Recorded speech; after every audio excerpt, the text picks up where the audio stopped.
A sharp divide in Congress between those who voted for the fiscal cliff bill and those who did not. Taxes versus spending. But will those differences come up again in the debt ceiling debate? Joining us now is Republican Congressman Jeff Duncan, a Republican from South Carolina, and Representative Eliot Engel, a Democrat from New York. Gentlemen, thank you very much for joining us this morning. Representative Duncan, let's start with you. You voted against the fiscal cliff deal. Tell us why. Absolutely. We're not in this situation in America with our economy and our government because we've undertaxed Americans. We're here because we spend too much money.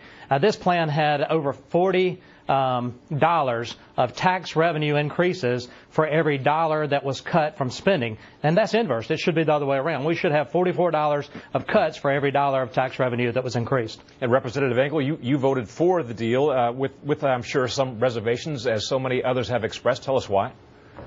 Well, I voted for it because it was either you accept the deal or you go over the fiscal cliff. And going over the fiscal cliff is not something that this country needs.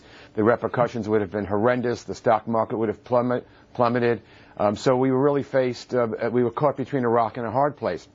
So I voted for it. Now we have 2 more months until we get to the same type of fiscal cliff again. And I sure as heck hope that the Congress would try to negotiate a grand plan so that we wouldn't have these 2-month intervals.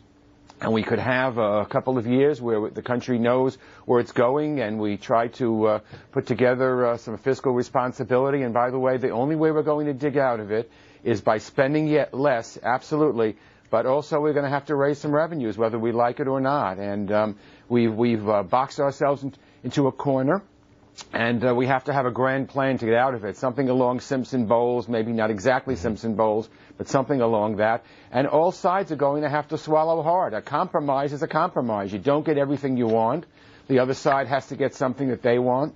But the American people, I believe, are sick and tired of congressional impotence, where you inch along every couple of months and then you go to the 11th hour and suddenly something happens. That's not a way to govern. Right. Well, Congressman Engel, a lot of people on both sides of the aisle were expressing optimism about this fiscal cliff deal because they say it limited taxes.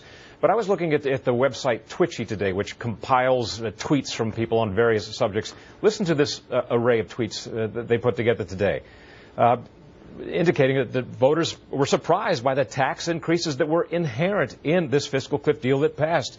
Nathaniel Wurzel writes, and now time to write checks to my employees for less take-home pay than they got 2 weeks ago. Another one writes, the guild is off the lily. My employees were genuinely perplexed by the higher taxes reflected on their paychecks. And yet a third person writes, did new taxes go into effect today? Something I don't understand about the fiscal cliff? I got a raise, yet my paycheck got smaller.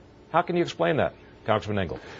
Well, you know, the payroll tax, which had been eliminated for the past 2 years, was put back in. I mean, we can't have it both ways. The payroll tax pays for Social Security. If we want Social Security, then we have to have a payroll tax.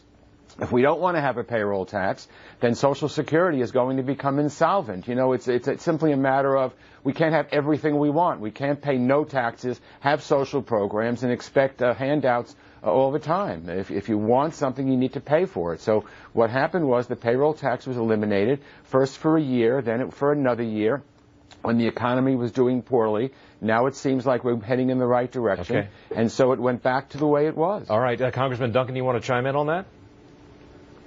Well, absolutely. We're in this situation because of spending, and just giving the government more revenue to spend isn't going to solve the problem. We need to have a real debate in this country about the level of spending and the spending addiction that we've got. And look, if you think the fiscal cliff was tough, wait till you get to the debt depression that's coming as we approach $20 trillion in debt, assuming we raise the debt ceiling in 2 months. We've got to have a true debate before the American people, both the House and the Senate. We can't let the Senate go through this process without debating before the American people about the real issues, and that's the drivers of our deficit and our debt. The debt is an issue that concerns me and a lot of the constituents here in South Carolina.